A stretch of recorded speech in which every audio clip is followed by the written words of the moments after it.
नमस्कार, मैं हूं आपका दोस्त विजय विद्रोही। आप मुझसे जुड़ चुके हैं, इसके लिए आप सबका तहे दिल से शुक्रिया।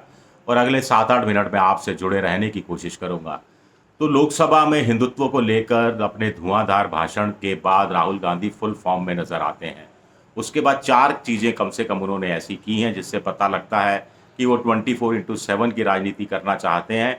और घोड़ों की भी परिभाषा, कांग्रेस में कौन कार्यकर्ता घोड़े की किस ब्रीड में आता है, किस नस्ल में आता है, या उसकी घोड़े की क्या विशेषता है, इसका बड़ा एक दिलचस्प सामने उदाहरण राहुल गांधी ने रखा है। वो भी मैं समझाने की कोशिश करूंगा। विटी स्वभाव। तो 4 चीज़ें हुई। एक, अग्निवीर के योजना पर जब उन्होंने पंजाब के शहीद अजय को लेकर घेरा था, फिर रक्षा मंत्री राजनाथ सिंह ने जो आधा अधूरा सच सामने रखा था, तो राहुल गांधी अड़े हुए रहे उस पर। लड़के के पिता का एक वीडियो भी रिलीज़ किया, सेना को भी मजबूर किया कि वो प्रेस विज्ञप्ति जारी करे और पैसा 98 लाख रुपया खाते में चला जाए शहीद परिवार के, जो कि इंश्योरेंस का पैसा है, एक्स ग्रेशिया का पैसा नहीं है।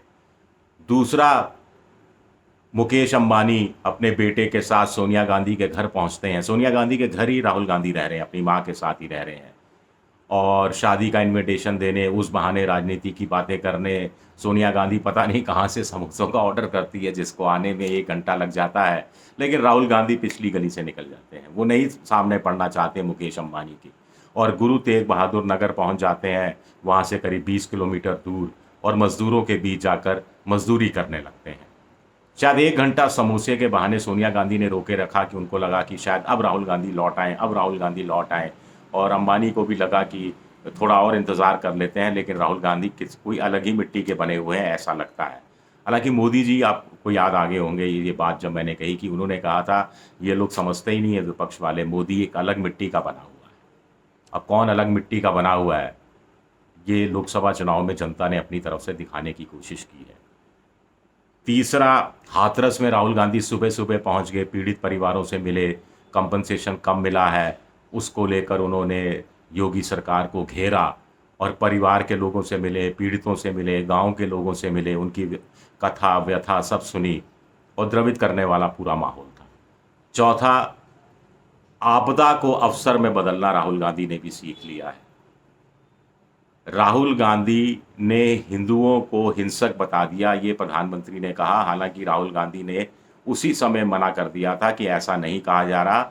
वो ये कह रहे हैं कि पूरा हिंदू समाज, जो मोदी है पूरा हिंदू समाज नहीं है, आरएसएस पूरा हिंदू समाज नहीं है, बीजेपी पूरा हिंदू समाज नहीं है। लेकिन उनके बयान को तोड़ फोड़ करने की कोशिश बीजेपी के कार्यकर्ताओं ने कुछ जगह की, गुजरात में खास तौर से की।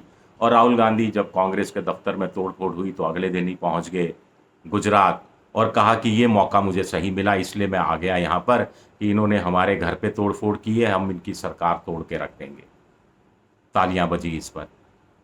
अभय मुद्रा की बात कही, यानी लोकसभा के अंदर जो कुछ कहा था उससे बिल्कुल भी टस से मस नहीं हो रहे। राहुल गांधी को समझ में आ गया है कि मोदी को अंतिम रूप से सियासत के अंदर मात देनी है, तो हिंदुत्व वाला जो उनका एक बचा हुआ है उसको तोड़ मोड़ दो, उस पर छूट करो, उसको तोड़ो। हिंदुत्व वाला जो भी औरा बचा हुआ है बीजेपी का, उसमें सेंध और ज़्यादा लगेगी, तो फिर बीजेपी का उभरना मुश्किल हो जाएगा। क्योंकि कांग्रेस गठबंधन या इंडिया गठबंधन के साथ मुसलमान जा रहा है, ओबीसी जा रहा है, दलित जा रहा है, आदिवासी जा रहा है, युवा वर्ग नीट के मामले में खास तौर से उसकी नाराज़गी और खुलकर सामने आई है। तो ये फ़ायदा राहुल गांधी शायद उठाना चाहते हैं, इसमें कोई दिक्कत की बात भी नहीं है।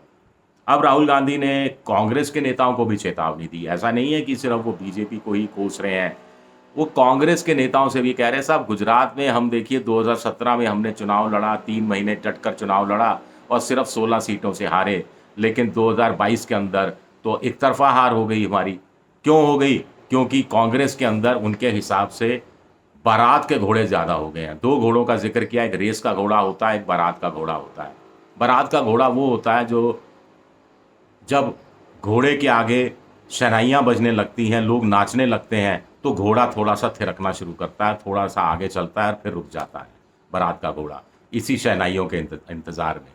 तो कांग्रेस में भी बारात के घोड़े बहुत सारे हो गए हैं, ऐसे घोड़े जो अपनी राजनीतिक जो उम्र है उसको एक्सपायर कर चुके हैं। राजनीतिक ताकत भी उनकी करीब करीब खत्म हो चुकी है और वो बड़े नेता आगे इम्प्रेस हो गया, 4 नारे लग गए तो थोड़ा-सा आगे बढ़ गए। अपनी तरफ से उनमें वो कुव्वत नहीं बची है पार्टी को एक आगे ले जाने की और खुद को भी आगे ले जाने की। और दूसरी तरफ ऐसे हैं रेस के घोड़े हैं। कांग्रेस में रेस के घोड़ों की कमी नहीं है। रेवंत रेड्डी बहुत बड़ा मजबूत रेस का घोड़ा है। डीके शिव कुमार बहुत बड़ा रेस का घोड़ा है। हिमाचल प्रदेश के मुख्यमंत्री सिक्खू रेस का बहुत बड़ा घोड़ा है, रेस के घोड़े हैं। सचिन पायलट राजस्थान में है। तो ऐसे रेस के घोड़ों को शायद आगे और बढ़ाने की ज़रूरत है। राहुल गांधी को जिम्मेदारियां और दिए जाने की ज़रूरत है, अधिकार और दिए जाने की ज़रूरत है और बारात के घोड़ों से अलग करने की ज़रूरत है। कुल मिलाकर लगता है कि राहुल गांधी ने आज इनडायरेक्ट रूप में चेतावनी दे दी कि बारात के घोड़े हैं वो मान जाएं, रेस में शामिल होने से आनाकानी नहीं करें, नहीं तो घर बैठ जाएं। ऐसे रेस के बारात के घोड़ों की कांग्रेस को कतई ज़रूरत नहीं है। रेस के घोड़ों को दाना पानी देने की ज़रूरत है। दाना पानी यानी राजनीतिक शक्ति देने की ज़रूरत है, अधिकार देने की ज़रूरत है, सर पर हाथ रखने की ज़रूरत है, पैसा देने की ज़रूरत है, पद देने की ज़रूरत है, जिम्मेदारियां देने की ज़रूरत है, ताकि वो चुनाव के अंदर अच्छा प्रदर्शन कर सकें। अब ये रेस के घोड़ों के दम पर कांग्रेस कितना आगे बढ़ पाएगी या ऐसे कितने रेस के घोड़े राहुल गांधी तैयार कर पाएंगे, ये देखना दिलचस्प है। हिंदी ठीक-ठाक हो गई है राहुल गांधी की, भाषा पर थोड़ी-सी पकड़ बन गई है। अब वो बीच-बीच में हिचकते नहीं हैं, बीच-बीच में अटकते नहीं हैं और आक्रामक अंदाज में अपनी बात सामने रखते हैं। हालाँकि बहुत ज़्यादा एग्रेसिव हो जाते हैं तो थोड़ा-सा फिर लड़खड़ाने लगते हैं। लेकिन मोटे तौर पर वो समझाने वाले अंदाज में राहुल गांधी आगे हैं और वो भी अच्छी तरह समझ रहे हैं कि उनकी घेरेबंदी हो रही है। बांसुरी स्वराज, सुषमा स्वराज की बेटी के माध्यम से लोकसभा अध्यक्ष को नोटिस भिजवा दिया गया है कि राहुल गांधी ने झूठ बोला संसद के अंदर, लिहाजा उन पर ब्रीच ऑफ प्रिविलेज के तहत कार्रवाई की जाए और उनकी सदस्यता इसमें भी खत्म हो सकती है अगर ये प्रिविलेज कमेटी में मामला चला गया और प्रिविलेज कमेटी ने राहुल गांधी को दोषी ठहरा दिया। तो प्रधानमंत्री तो साफ तौर पर लोकसभा के अंदर अपने भाषण के दौरान ही चेतावनी दे चुके बिना राहुल गांधी का नाम लिए हुए कि भाई एक केस में जमानत पर रिहा है, करोड़ों का केस है, एक केस में 2 साल की सज़ा हो चुकी है, एक केस में वीर सावरकर के केस में फंसे हुए हैं, आरएसएस के केस में फंसे हुए हैं, बीजेपी के लिए गलत अपशब्दों का इस्तेमाल करने वाले केस में फंसे हुए हैं। यानी साफ-साफ चेतावनी है कि कूल डाउन हो जाइए, धीरे चलिए, इतना आक्रामक अंदाज में हम पर हमला मत कीजिए, नहीं तो कुछ भी हो सकता है। लेकिन राहुल गांधी ने भी सर पर जैसे कफन बांध रखा है, उनको भी मालूम है कि डरने की ज़रूरत नहीं है और जैसा कि खेलों में कहा जाता है कि offence is the best way of defence, यानी आक्रमण में ही डिफेंस है। तो आक्रमण करना ही राहुल गांधी की अब एक तरह से नियति हो गई है, हम ये कह सकते हैं। पार्टी को कितना आगे बढ़ा पाएंगे ये देखना दिलचस्प रहेगा। शुक्रिया मेरा वीडियो देखने के लिए। पसंद आए तो लाइक कीजिए, सब्सक्राइब कीजिए, शेयर कीजिए और मेंबरशिप ड्राइव में जा सकते हैं, मेरी आर्थिक मदद की भी कोशिश कर सकते हैं। शुक्रिया, बहुत बहुत शुक्रिया।